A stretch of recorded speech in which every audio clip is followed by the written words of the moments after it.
আমি অনেকবার তওবা করেছি, প্রত্যেকবারই ভঙ্গ হয়েছে, তাহলে কি আমি মুনাফিক হয়ে গেছি?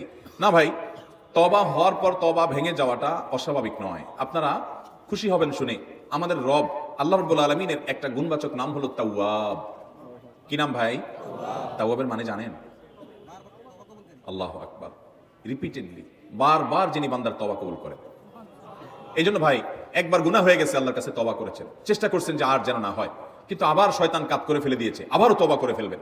আপনার তওবা থেকে দূরে সরাবে, এটা হলো শয়তানের সবচেয়ে বড় অস্ত্র। কখনো নিরাশ হওয়া যাবে না। তওবা আগের বারের চাইতে পরের বারটা আরো স্ট্রং করবেন, যে ঠিক আছে আগের বারটা তওবা আমি দুর্বল ছিল, এটাকে আরো স্ট্রং করবো, চেষ্টা করবো না ইনশাআল্লাহ। তাহলে তওবা বারবার করতে হবে, বারবার করতে হবে। ভেঙে গেলে আরো শক্ত হার্ডলি তওবা করতে হবে, নিজের প্রতি নিজে শাসন চালাতে হবে, এভাবে ইনশাআল্লাহ সামনে আগাইতে হবে। তওবা করতে কখনো ক্লান্ত হবেন, তওবা অব্যাহত রাখবেন, অনবরত রাখবেন। দুনিয়াতে কোনো ফেরেশতা মানুষ নাই, সবাই গুনাহ করে।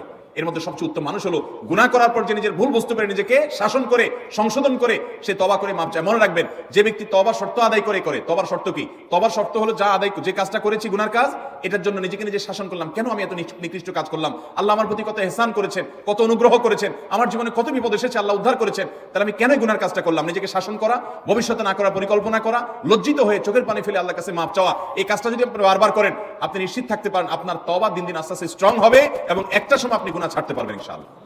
এই জন্য তওবা কখনো ছাড়া যাবে, যতবারই তওবা ভাঙুক, তওবা আরো স্ট্রং করে করতে হবে।